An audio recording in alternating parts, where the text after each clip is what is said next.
This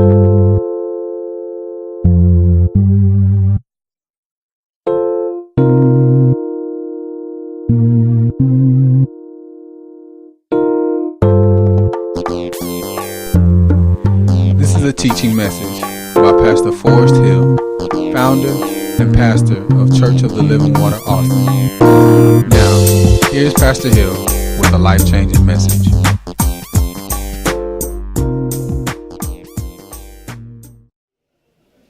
Do you understand what I'm saying?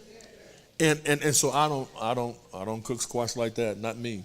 When you were a child, parents would do certain things. Well, a lot of us, we raise our children a certain way because that's all we know.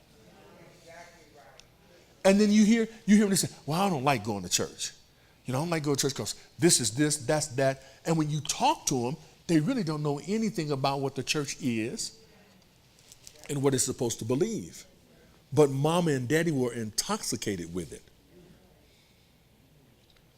No? You know. Let's say it this way.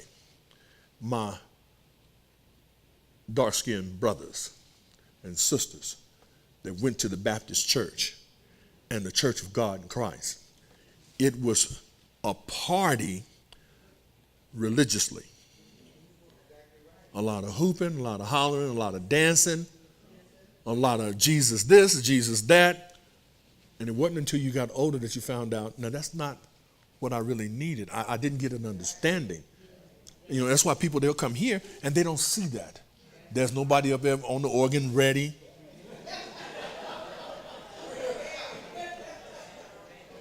And the organ player knows when he's supposed to play. As soon as he hears his first, well. But I have had, I'm saying this because in my experience, I've had the opportunity to talk to people that come out of that. And there's very little that they know. You say things and they think that you are in false teaching.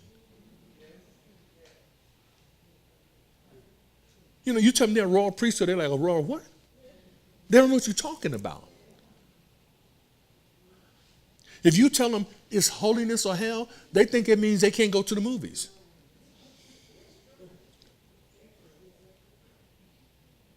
That they got to wear certain types of clothes. They think that's holiness. See, and listen, their parents have been intoxicated, and the children have become incestuous.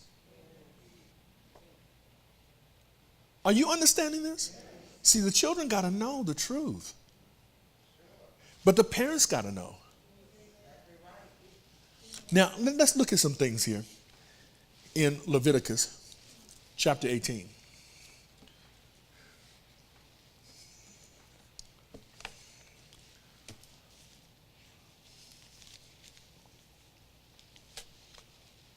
Leviticus 18. You know where Leviticus is? A couple books over.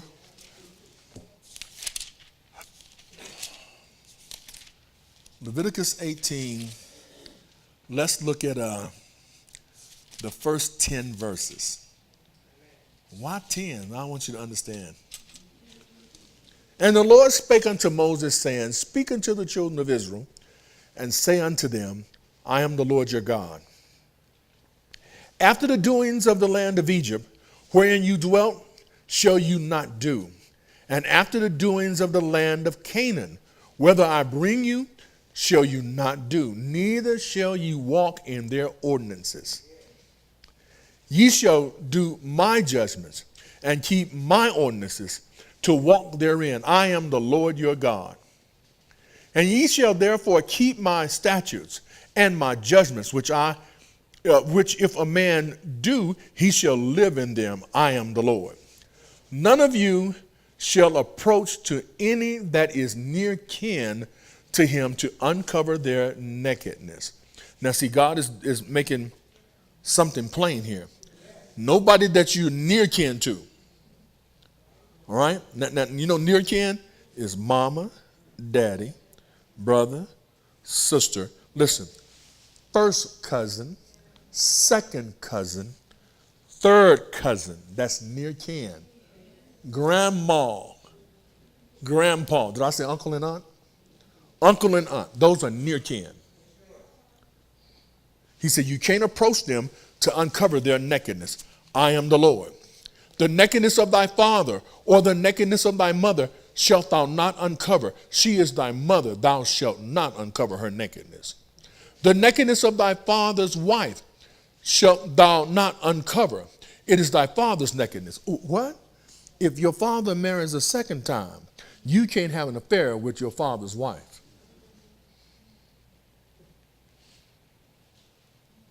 Are you paying attention?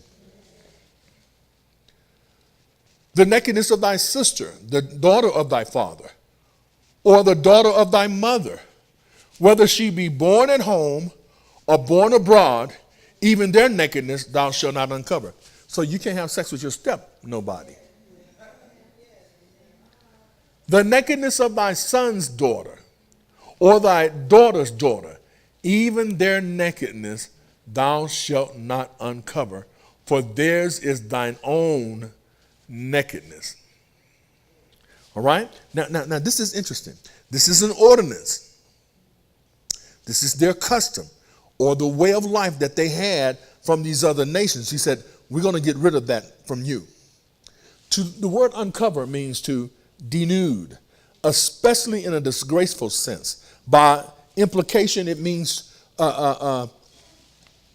to strip. It has to do with sexual relations. Remember what it said about Noah? He was drunk in his tent. His grandson uncovered his nakedness.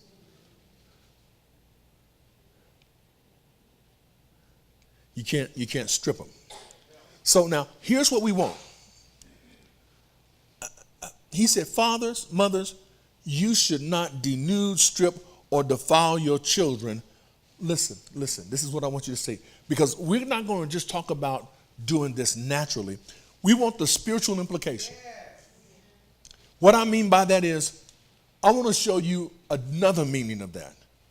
He said, fathers and mothers, you should not denude, strip, or defile your children by compromising your godly standards. In so doing, you disrobe them of the honor, the respect, and the obedience every child should have for their parents. Huh?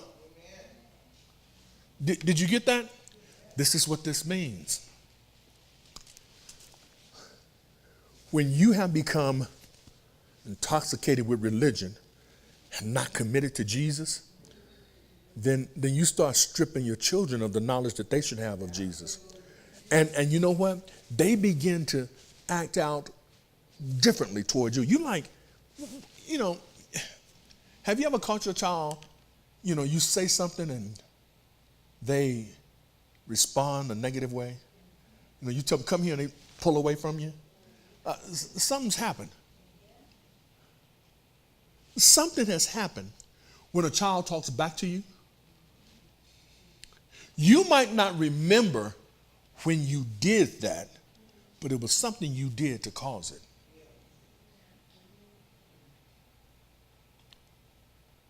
Now, here's where parents are. They'll be like, let me tell you something. When I did that as a child, I got slapped in the mouth. But you ain't slapping nobody.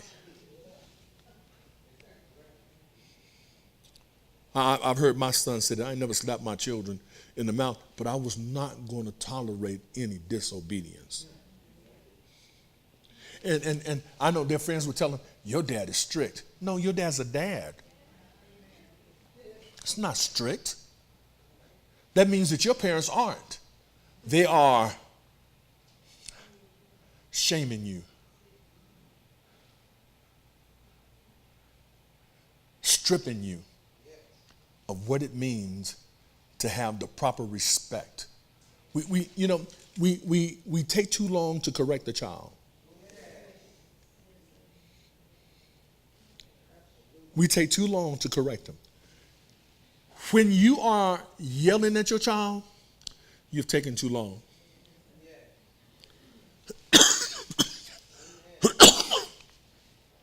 When we yell at a child, it's because we've come at the end.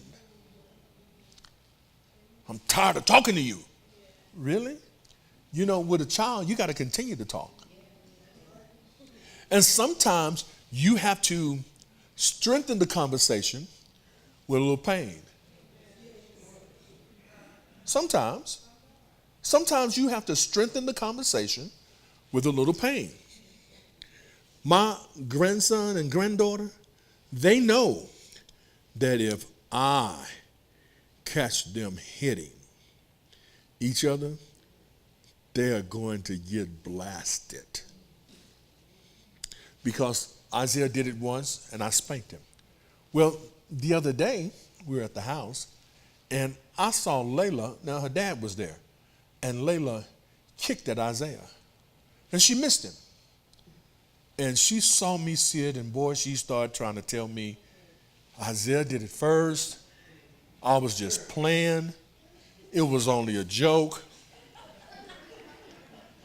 And I said something, but her dad was there, and he heard it. So he took her, and he spanked her. We do not hit. We do not fight. Isaiah did it first. You know, and for me now, this is my standard. I don't care who did it first. Both parties getting it. And I'm consistent. See, they call the law on you because you wait too long and then you end up hurting somebody. If I ever got angry enough to where I might hurt them, well, I had to wait. I had to cool off for a long time. I ain't forgot nothing. So Isaiah and Isaac was playing basketball one day. And I was in the kitchen. I went to the sink and I looked through the window, and there they are throwing swings at each other. Oh man, my temper went. My hands could have boiled the water that I was fooling with. That's how mad I got. So I called them in. I said, hey, come in here. I said, what y'all out there fighting for? You know, that don't deserve an answer. I already saw you, right? I didn't ask you who started it. I want to know what you were fighting for. They were playing basketball, and somebody probably got the best of somebody. At that point, it didn't matter. Go to your room. And they thinking, he's going to be in here in a minute, he's going to tear our butts up. It was an hour and a half. Took me that long to cool off. So they came in there. I'm not I'm going to spank your butt parent. I'm going to spank it where you can remember. You can see, my hands are rough, but a child's hand is tender. They ain't going to forget that. And so I sit them down and we talk a few minutes about why I don't like brothers fighting. I already had it worked out what I was going to tell them. I said, my brother and I, when we were kids, we fought. I said, even to this day, we're not as close as we could be. I said, no, I'm not going to have that with you. And then when it's time to hold out your hand, this is my thing. If you move your hand back, that's 5 more licks. How many are you going to give me? Until you learn the lesson. But if you move your hand and make me miss, that's 5 more. And so, Isaiah, he'd like to try you. He moved his hand, and I said, that's 5 more. And so I would hit their hand 5 times, and then I would come back and undergird that and tell them why they don't fight. And tell them why I don't like it. And then we continue until I got to the end of the counseling. The spanking stopped when the counseling stopped. At the end of the counseling, Isaiah get 5 more. So this is what they started doing. If they were going to get into it, they'd make sure I wasn't around. They'll come back, even now as adults, saying, yeah, we got into it one time. I'm like, yeah, hold your hand out.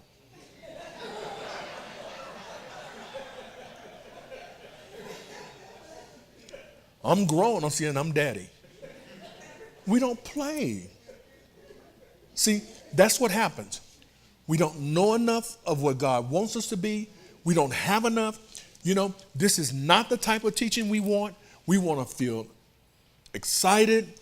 We want them to talk about what we want to hear, and intoxicated.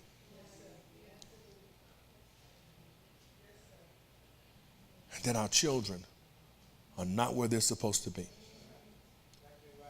Not where they're supposed to be. That's how those girls thought it was all right to have sex with their father.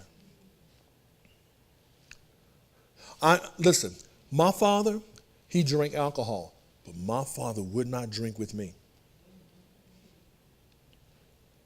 After I was an adult, if my dad would go over there, he had a bottle of scotch, and once a year he'd have him a drink. You know, you get over there, you gonna give somebody that, like, no, he don't drink with his children. You don't bring beer to his house for you and him to drink. He'll drink one, but he don't drink with you. My dad and I went out one Christmas, visited a cousin, my dad, his brother and I, and the guy, he told us come in, and we sat down, we were talking, and he said, let me get y'all a beer. And my dad said, he won't take one. Now, I'm 20-something years old. You know, I'm thinking, can I talk for myself? My dad's like, you can't drink with me. So there was a teaching on how to stay in a place of respect.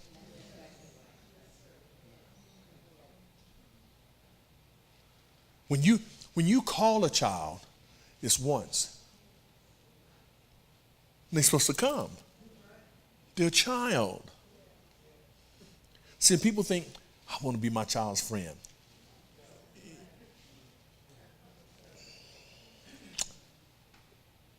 That's incest. You're not their friend, you're their parent. It's my baby. You know, only for a certain length of time.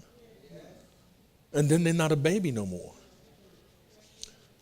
I have seen this happen. I have seen fathers set a standard, and mama will wait till daddy's gone to change the standard. See, that's incest.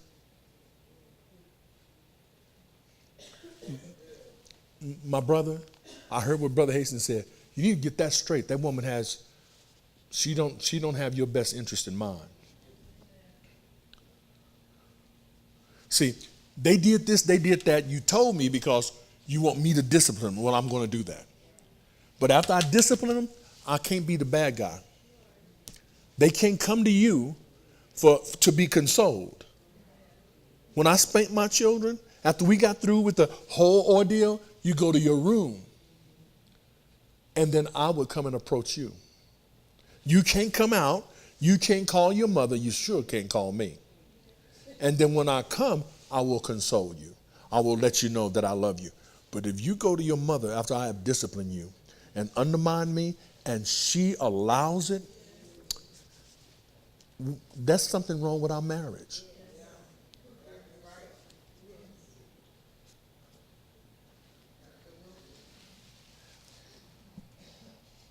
Now, again, this is not the stuff that make you get up and shout and lift your hands, but you just wait till you have yours.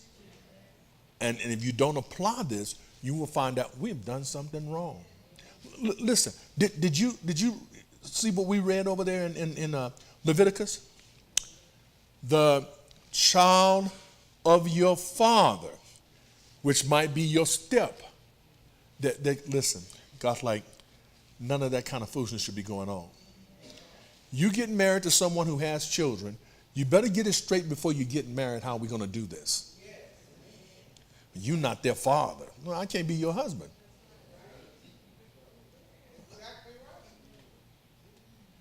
No, I'm scared you're going to mistreat him. Well, you're scared I'm going to mistreat you.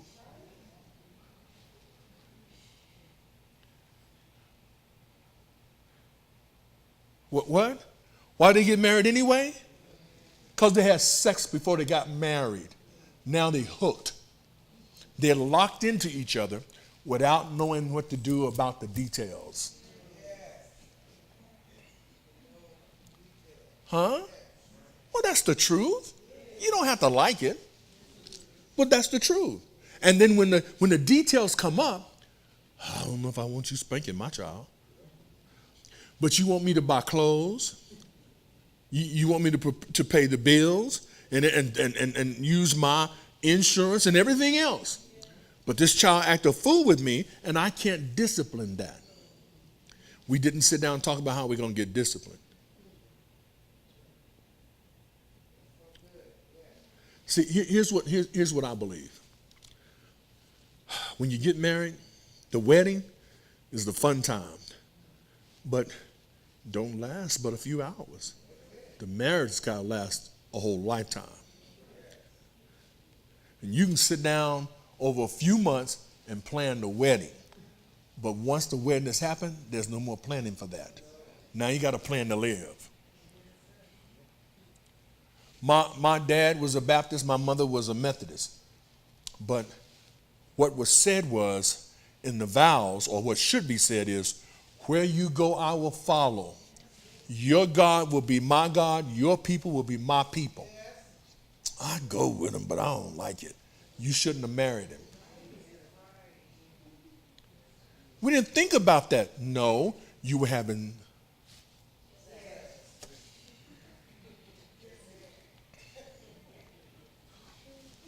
And as long as you haven't, everything's all right. But when it comes down to the details, it gets different. Because you can't have sex all the time.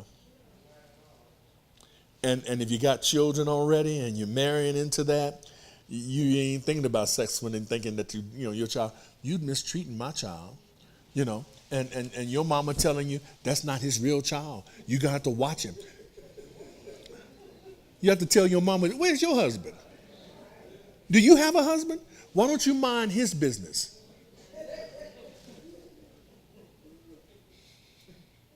Huh? Listen. Make sure you keep a little money on the side he don't know about just in case. See, mama, where's your husband? And they say that in front of the children.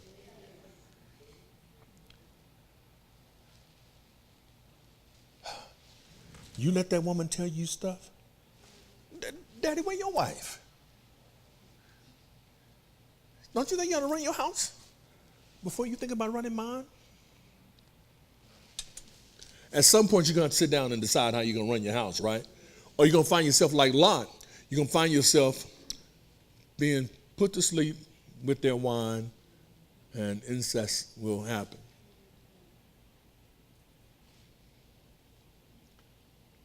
At some point.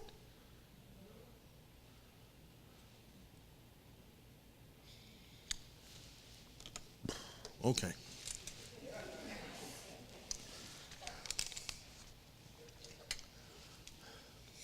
If you allow your children to develop disrespect for you, in your compromise, they will begin to flaunt their provocative attitude in your presence. Are you with me? Just as Lot's daughters got their father intoxicated, so do children intoxicate their parents with the views of the world.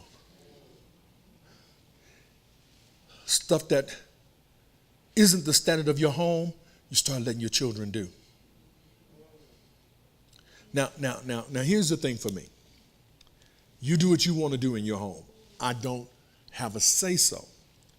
My children never went trick-or-treating. Never. I didn't believe in that. I went trick-or-treating when I was a child. My parents let us go. Their knowledge of it isn't my knowledge of it. And so they would tell me, well, you went, and I like to put that back in your lap, but you let me go. I just, listen, in my father's house, you just didn't get up and go where you wanted to go.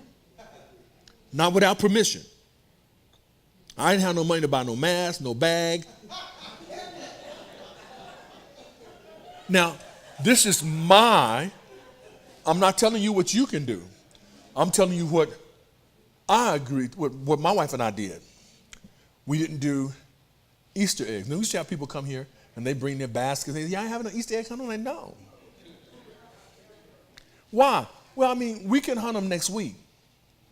But the week of Easter, we're not hunting eggs. I don't want to tie eggs in with the resurrection of Christ. Now, in my opinion, you can hide them all year long.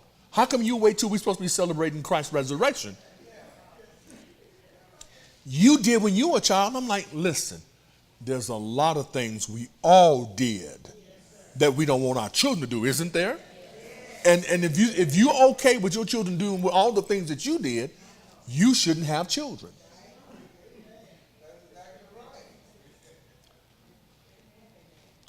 But it's the peer pressure that we get from others that make us do the things that we do. I'm not getting no peer pressure. I'm going to bring your children some Easter eggs. I'm like, now here's my thing.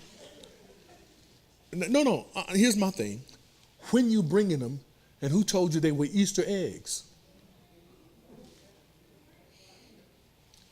They were eggs you painted, but that's not Easter eggs because that's not what Easter is.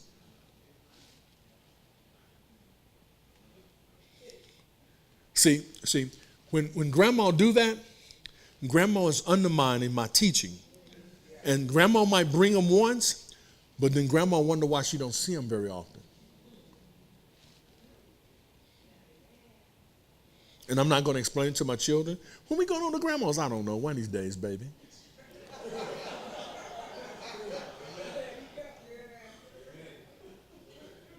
But you're not going to undermine my authority. You just crazy. Let us all be insane together.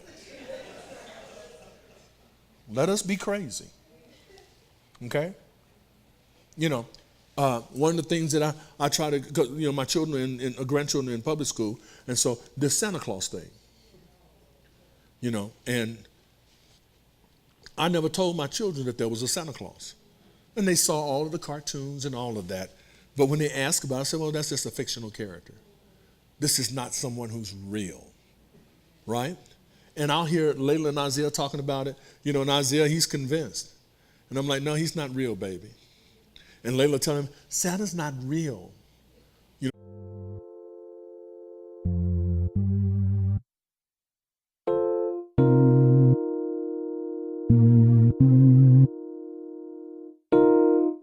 This has been a teaching message from Church of the Living Water at Austin. For more information about our ministry, please go to our website at livingwateraustin.net.